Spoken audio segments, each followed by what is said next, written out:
What happens when a young employee collapses in the break room, not knowing the disguised CEO just walked in? Travis Boone stood in front of the mirror in his hotel room, tugging at the old gray polo shirt with the faded logo stitched on the chest. He hadn't worn anything this plain in years. The fake name tag read Gary. His hair was dyed a dull brown, beard trimmed close, and he wore thick glasses that altered the shape of his face just enough to pass as someone else. No one would recognize him as the CEO not here, not in this dusty little strip mall on the edge of town. The company had 14 stores now. Travis inherited them 5 years ago when his father passed. At first, he tried to manage everything from the top-floor office in Chicago, but lately, complaints had been coming in about store number 9. High turnover, poor reviews, late orders. Still, none of it screamed disaster, but something about the reports didn't sit right. He didn't want another filtered update from a district manager. He wanted the truth. So he flew out, unannounced, 2 days ago, picked store 9 because it had the highest complaints in the last quarter. He signed up as a new hire through a temp agency, claiming to be a guy down on his luck, looking for extra hours. The manager never questioned it. They were short-staffed and desperate. That was another concern. Why were they always short-staffed? Day 1 was chaos. The kitchen was loud, the front counter understaffed, and orders kept getting backed up. Customers waited 30 minutes for food, only to get cold fries and forgotten drinks. The manager, Rodney, spent most of his time barking orders from the office window, never lifting a finger. Travis mostly washed dishes and stocked napkins. No one recognized him. That made sense. He'd never met the staff here. Most of the hires were recent, and the corporate photo on the wall was of his father, not him. On day 3, just after lunch rush, Travis slipped into the break room to grab a bottle of water. His knees still ached from mopping the back hallway. That's when it happened. He pushed open the door and froze.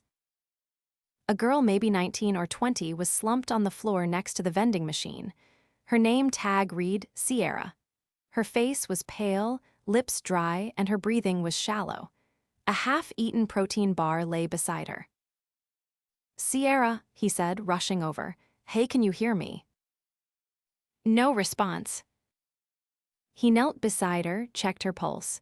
It was fast, too fast. He pulled his phone from his pocket and called for help. "Yeah, I need an ambulance." Employee collapsed in the back room. "She's breathing but not responsive." By the time the paramedics arrived, 2 other employees had come in, wide-eyed and panicked. Rodney stomped in a few minutes later, looking annoyed more than anything. "This gonna mess up the dinner shift," he muttered. Travis turned to him slowly. "She collapsed. She's a kid." Rodney shrugged. "She's been acting weird for weeks, always tired. Maybe she's hungover." Travis clenched his jaw. He didn't say anything, but he watched. Watched as the medics lifted Sierra onto a stretcher. Watched as one of the younger workers, Lewis, followed behind, biting his nails. "Does she have family nearby?" Travis asked quietly. Lewis shook his head. "She's been on her own since high school, works a double every weekend. Doesn't really talk about her past much." Rodney cut in. "She's always asking for more shifts. If she can't handle it, she shouldn't be here." That was the moment something shifted inside Travis. He still hadn't revealed who he was. No one knew they were working side by side with the man who owned the building, the payroll system, even the napkin dispensers. But now he knew for sure something was deeply wrong here. Later that night, Travis sat alone in the storage room, replaying everything in his head. Sierra hadn't eaten more than a protein bar all day. No break, no real lunch. She'd worked a morning shift, cleaned the restrooms, then doubled back on the front register. No one had stepped in to help her. Rodney barely noticed she was gone until the ambulance was pulling away. He opened the employee schedule book. Sierra had worked 13 days straight, no days off, no overtime pay logged. He flipped to the manager's section. Rodney had signed off on all of it. Travis closed the book, his hands shaking slightly, not in anger, but in shame. He'd let this happen. He'd been too far removed, too focused on spreadsheets and growth projections. Somewhere along the line, he forgot that behind every number was a person. He made a decision right then. He wasn't walking out quietly, not this time. Tomorrow, he'd keep his cover. For now, he needed to see more, needed to talk to Lewis, needed to understand how deep this went. But soon, very soon, Rodney and everyone else would know exactly who he was. And things were going to change. Travis returned the next morning before sunrise. The parking lot was still empty, save for the delivery truck idling near the back entrance. He stepped through the side door, the same one the kitchen crew used, and clocked in with the old punch card system. The break room was quiet, the vending machine humming faintly in the corner. A folded jacket still sat on the chair by the locker Sierras. No one had moved it. He grabbed a crate of frozen hash browns from the walk-in freezer and started prepping. The fryer hadn't been cleaned. Grease from the night before clung to the metal sides. As he dumped the crate into the basket, footsteps echoed behind him. "You're early," said a voice. Travis turned and saw Lewis, rubbing his eyes, apron half-tied around his waist. "Didn't sleep," Lewis added, picking up a cutting board. Because of Sierra, Travis kept his tone even. Lewis nodded once. "Hospital called, said she's stable. Dehydration, low blood sugar, they're keeping her for monitoring." Travis reached for a towel. "She really doesn't have anyone." She had a foster mom a few towns over, but they lost touch. She's been living out of that old Civic she parks behind the dry cleaners. Travis leaned against the counter, processing that. How long she been doing that? Lewis sliced a tomato without looking up. "Since I met her, like 6 months ago." "She ever ask for help?" Lewis shook his head. "She wouldn't, she's stubborn. I offered her a cot at my place once, she brushed it off." Travis didn't respond. He watched the fryer bubble. The air smelled like burnt oil. He let the silence stretch. Lewis finally glanced up. "Look, man, I don't know who you are, Gary or whatever, but she's not the only one running on empty. This place. It drains people." "How long you been here?" 14 months. I started out just doing weekends. Then people kept quitting and Rodney asked me to cover nights. Then mornings. Then both." "You ever get overtime?" Lewis gave a short laugh. "Only on paper. He clocks us out early, then keeps us working. Says it's to help the store numbers, told us if we report it, we're off the schedule." Travis's stomach tightened. "That legal?" Lewis shrugged. "I don't know. He makes it sound like it's normal, like it's part of the job." "Has anyone tried going to corporate?" "Someone did, a guy named Malik. He was assistant manager for a few weeks. Real straight shooter. Rodney fired him after a month, said he was undermining authority." Travis let the fryer hiss fill the space. Lewis placed the sliced tomatoes in a tray and looked up again. "You're not like the other temps." "How so?" "You listen. Most guys come in here, keep their heads down, collect a check. You pay attention." Travis didn't answer. He stepped out of the kitchen and walked to the front counter. The dining area lights flickered as they warmed up. A woman with a mop was finishing the lobby floors. Across the room, Rodney emerged from the office, coffee in hand. "You," he said, pointing at Travis. "Drive through this morning, we're down 2." Travis nodded and stepped behind the headset terminal. Rodney disappeared again without another word. As the morning rush hit, the pace went from quiet to frantic. Orders stacked up on the screen. The headset crackled with customer voices. Travis worked the register, filled drinks, and bagged orders in silence. He noticed the same thing over and over, mistakes made not because people were careless, but because they were exhausted. The girl on sandwiches was dropping patties because her hands shook. The guy on eggs kept forgetting orders because he hadn't slept. The whole operation was a pressure cooker. By 11, the line was out the door. Rodney came back out, glanced at the clock, then tapped his clipboard. "Clock out, Gary, your shift's up." Travis didn't move. "You need help." Rodney narrowed his eyes, said, "Clock out." "I'm still mid-order." Rodney stepped forward. "That's not how this works. I don't pay temps overtime. Now either you clock out or you're done." Travis met his stare. "What happens to the order?" Rodney didn't answer. He turned and walked away.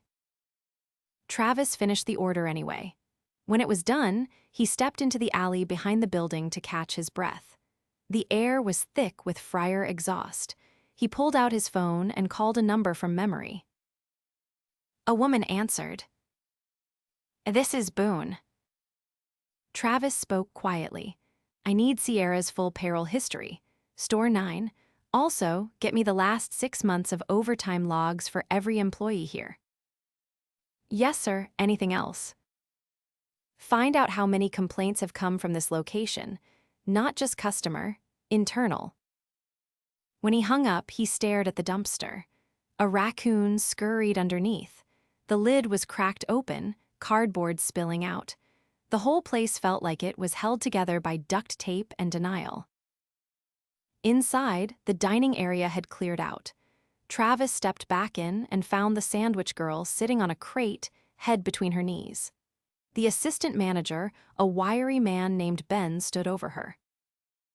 "You okay?" Travis asked. The girl didn't lift her head. Ben sighed. "She's just tired, we all are." "How many hours you pulling this week?" Travis asked him. 58. "That's not allowed." Ben shrugged. "Rodney says it is. Says if I want to move up, I gotta show I'm committed." "You want to move up?" Ben looked away. "Yeah, but not like this." Travis nodded slowly. "What would you change if you were running this place?" Ben hesitated. "Staffing, we need bodies. Real training. Half the kids here don't know how to clean a fryer, let alone run a shift." "You ever say that to Rodney?" "He doesn't listen, he just wants numbers. Doesn't care how we get there." Travis crouched beside the sandwich girl. "You got a name?" She nodded. "Molly." "You need to go home, Molly." "I can't," she whispered. "Rent's due." "Go anyway, I'll cover you." She looked up confused. "Why would you do that?" Travis stood, "Because no one else is." Molly left 10 minutes later. Ben pulled her shift. Travis stayed behind the counter until Rodney came storming out again. "I told you to clock out." Travis turned to him. "I'm not going anywhere." Rodney's face darkened. "Then get out for good, you're done." Travis took off the headset and placed it on the counter. "All right," he said, "let's talk." Rodney folded his arms. "About what?" Travis walked past him into the office. The door clicked shut behind them. He didn't sit. "You know who owns this store?" Rodney blinked. "The company, Boone's." Travis pulled the glasses from his face. "That's me." Rodney stared. "I'm Travis Boone." Rodney laughed once, short and sharp. "Sure you are." Travis opened the file cabinet beside the desk, pulled out the schedule book, and held it up. 13 days straight, no overtime, you signed it. Rodney's hands twitched. "You've been underreporting hours, threatening staff, and blatantly ignoring labor laws. Have Sierra's full-time logs, have payroll records, have witness statements." Rodney opened his mouth, but no sound came. Travis stepped closer. "You fired an assistant manager for reporting you. You clock people out and keep them working. You've created a culture of fear and exhaustion."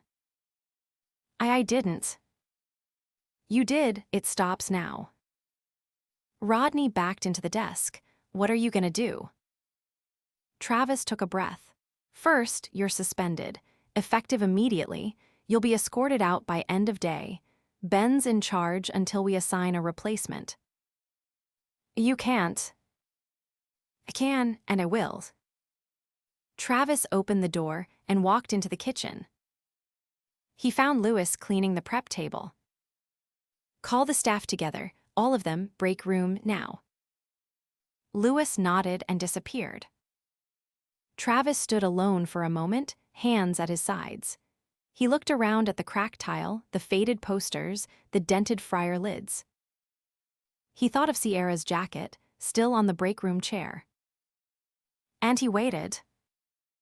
The break room door creaked open as the staff shuffled in, eyes darting from one another to the man standing near the vending machine, the same one who had been mopping floors, stacking ketchup packets, hauling crates like the rest of them. Now he was standing taller, hands in his pockets, expression unreadable. Travis waited until everyone was inside. Then he nodded once. Take a seat if you can find one, he said. We'll keep this short. There were no chairs left, so some leaned against the wall while others stayed by the door, uncertain. Lewis stood near the back, arms crossed. Ben came in last, closing the door behind him. Rodney was nowhere to be seen. Travis took off his name tag and placed it on the small table by the sink. My name's not Gary, he said. It's Travis Boone. I run this company. A few gasps followed. One of the younger crew members, a girl with face tattoos and red highlights, looked like she just witnessed a magic trick gone wrong. No one spoke. I came here undercover because I stopped trusting the reports I was getting. I wanted to see what this place felt like from the ground floor. What I saw wasn't acceptable. He paused, letting the words settle. I've already spoken with corporate. Effective immediately, Rodney is no longer managing this location. Ben will step in on an interim basis while we review candidates. I've also initiated a full audit of scheduling, payroll, and training procedures for this store. He scanned the room. You've been running under impossible conditions. I saw it firsthand, and understand now that we've let this place erode from the inside out. A tall guy near the microwave raised his hand hesitantly. So, are we all fired or something? No, Travis said. You're not. But things will change starting today. You'll have a say in how this place runs going forward. And if something's broken, you'll have a way to report it without risking your job. Another employee, a soft-spoken woman in her 40s named Tanya, spoke up. How do we know that's not just talk? You don't, Travis said. Not yet, but you will. You're going to see things shift. And if they don't, I want you to hold me accountable.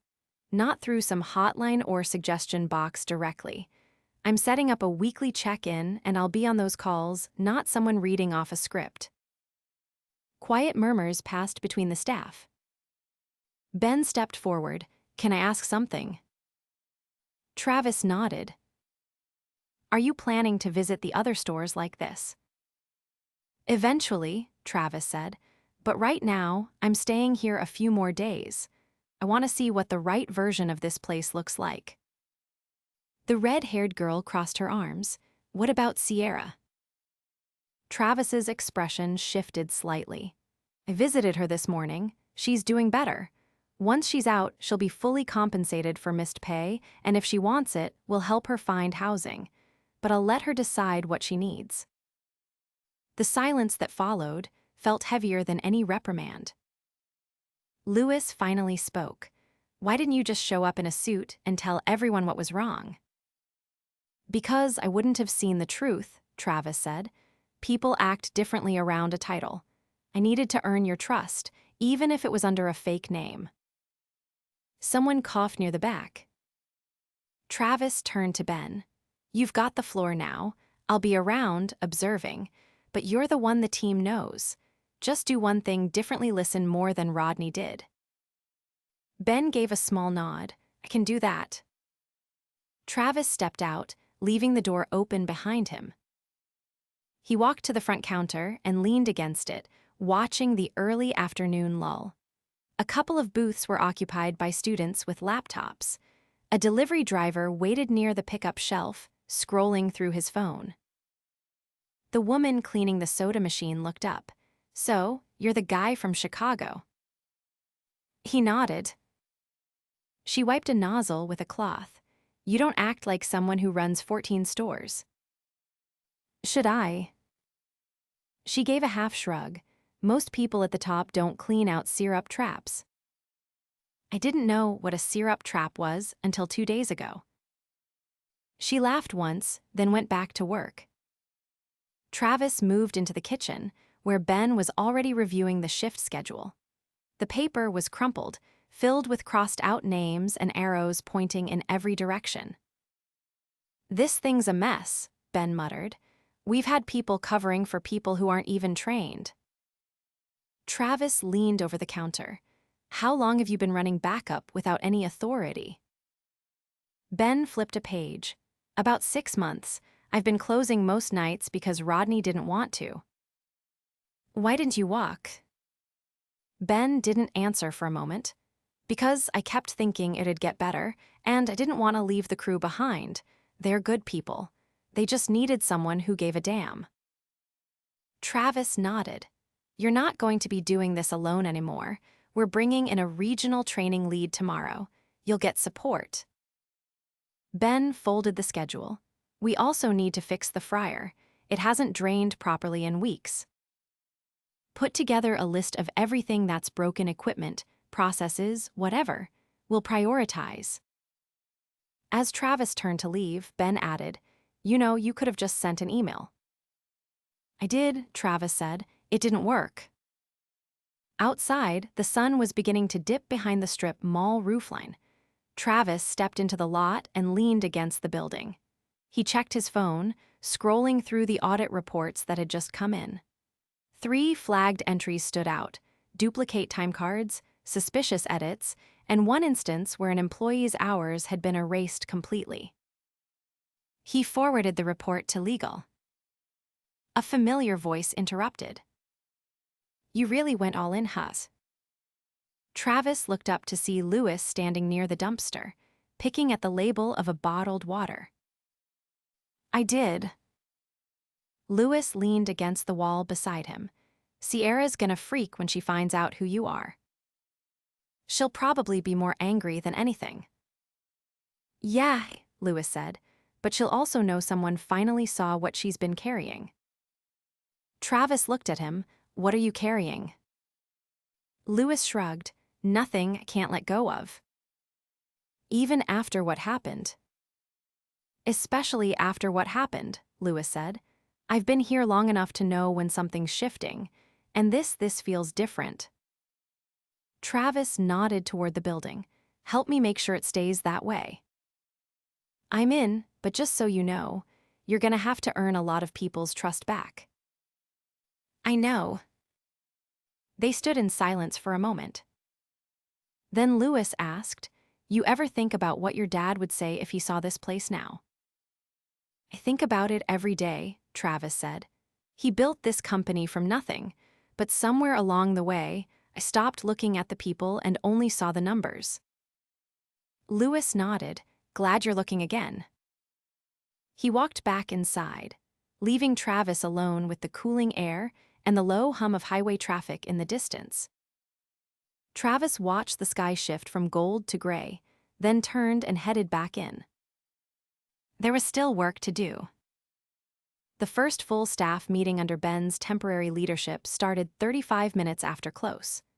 One by one, employees trickled into the dining area, dragging chairs from booths and wiping their hands on aprons stained with sauce and fryer oil. The usual noise of clattering pans and drive-through beeps had faded, replaced by a stillness that made every cough and shuffle echo. Travis stood near the front counter, arms relaxed, watching them settle in. No clipboard, no laptop, just him. Ben ran a hand through his hair as he stepped forward, holding a legal pad. "All right, before we get into schedules, just want to say something quick." He looked around the room, then back down. "I've worked with most of you for months, some longer. I know I wasn't always in a position to fix what was broken, but I saw it, all of it. Hope that's enough to start from. He nodded once and stepped aside. Travis moved forward, his voice even. I'm not here to give a speech. You've had enough of those. What I need is input. You've lived this store longer than I have. So let's start with one thing each of you would change if you ran this place. Keep it short. No filters. He pointed to the left. We'll go clockwise. A tall kid in a wrinkled hoodie spoke first. Fix the AC in the kitchen. It hits 85 back there some nights. Next came a woman with a bandana tied around her neck. We need gloves that don't rip the second you pull them on. Someone else asked for timers that didn't lag. Another suggested a backup headset system. A girl near the back mentioned the hand soap in the bathroom had been empty all week, and no one had the keys to refill it. Each voice brought something new, a detail that had been absorbed into the background until now. Travis didn't interrupt. He didn't take notes either. He just listened. When it came to Lewis, he paused only a moment before speaking. It's not gear, he said.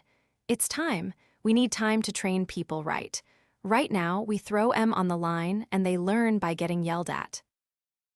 Travis nodded once, noted.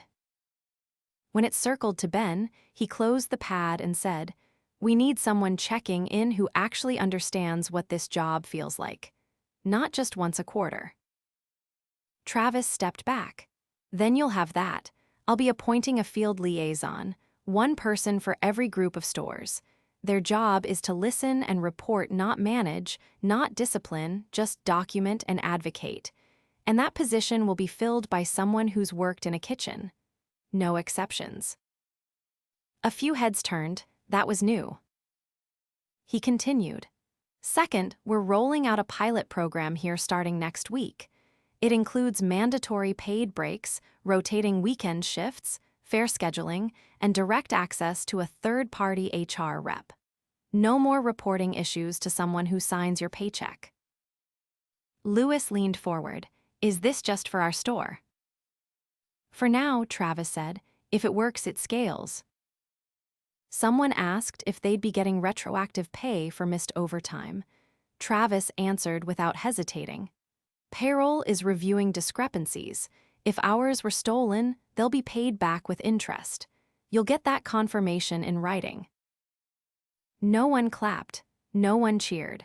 But there was a shift in posture, shoulders eased, feet settled, eyes stopped flicking toward the clock. Travis let the silence stretch before asking, who here wants to stay? Half the room raised their hands without hesitation. A few hesitated, then followed. Two didn't raise theirs at all. He didn't call them out. Instead, he said, if you want out, no judgment. We'll give you a clean reference and a transition bonus. But if you stay, you'll help build what this store becomes next. He looked toward the window. The parking lot lamps buzzed faintly, casting long shadows. That's it for tonight. Go home. Eat something that didn't come from a fryer. As chairs scraped across the floor and people began to gather their things, Travis stepped aside to let them pass. Some nodded. A few offered quiet thanks. Others moved past without a word. Ben lingered, holding the legal pad loosely at his side. I was expecting more pushback, Travis said. You'll get it, Ben replied. Once they realize this isn't just another reset. Travis gave a quiet laugh. I'm counting on it. They locked up together, Ben handling the alarm code while Travis walked the perimeter one last time. He paused by the back fence, where the delivery pallets were stacked unevenly against the wall. A car pulled into the lot, headlights off. Old Civic, paint faded to a dusty silver. Sierra stepped out, hoodie zipped high, hospital wristbands still on. She spotted him immediately and walked over. I heard, she said, no edge in her voice, just clarity. Travis didn't bluff. How much? Enough, Lewis called, said you took Rodney out. I did. You're really the one who owns this place. He didn't blink. I am. She looked at the building, then back. I should have figured. You were too calm to be new. He smiled faintly. You scared the hell out of me. Wasn't my best moment, she admitted. I've had worse ones, he said. Just didn't happen on a break room floor. She shifted her weight. So what now? You've got back pay coming. We'll cover your rent for the next 6 months if you want to stay in the area. And the position you had before it's yours again, if you want it. Her eyes narrowed. Why? Because you worked hard. Because you didn't ask for favors. And because I need people like you to help rebuild what got broken. She didn't answer right away. I'll think about it, she said finally, but I'm not making promises. I'm not asking for any, Travis said. She nodded once, then turned and walked back to her car. It coughed to life and pulled away slowly, taillights flickering as she turned out of the lot. Travis waited until the sound faded. Then he walked to his rental car, slid inside, and stared at the steering wheel for a long moment before turning the key. The next morning, he was back in the lobby before opening. No uniform, no disguise, just a clipboard and a checklist. He didn't need to pretend anymore. Louis arrived first, followed by Tanya and then the tall kid from the meeting. They glanced at him, but no one flinched. No one hesitated. Ben unlocked the manager's office and held the door open. You sure you want to sit in there? He asked. Travis shook his head. I'm good out here. He took a seat in a booth near the window, facing the register. Sunlight streamed in through the glass, illuminating dust particles dancing above the countertop. He opened the clipboard and started reading. Behind him, the kitchen came alive, knives tapping against chopping boards, the low whir of a prep cooler, the sound of a headset being tested. And somewhere in the middle of it all, something shifted. Not loudly, not with ceremony. Just real work, done by real people without fear. That was the change he came for, not a headline, not a press release. Just this. The next 3 days moved with a different rhythm. The morning shifts started on time.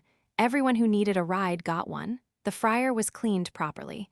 The AC repair guy finally showed up. No one barked across the kitchen, and no one was told to clock out mid-shift. But the changes weren't just procedural. People moved differently. They didn't flinch when someone stepped into the office. They didn't watch the clock like it was a threat. It wasn't perfect, but it felt breathable.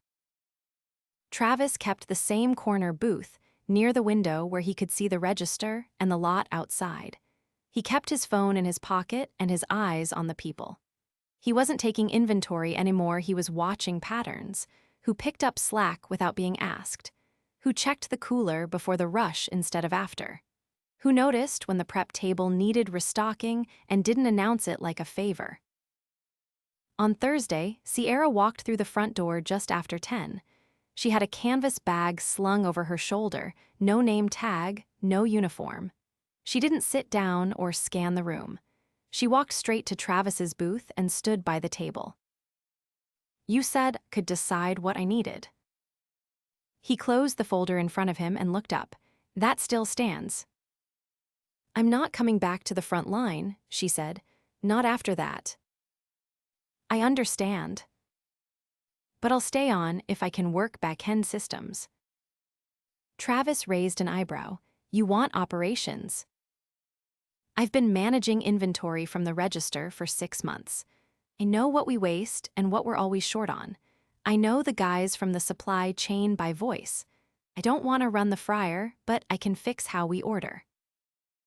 He didn't respond right away. She didn't waver.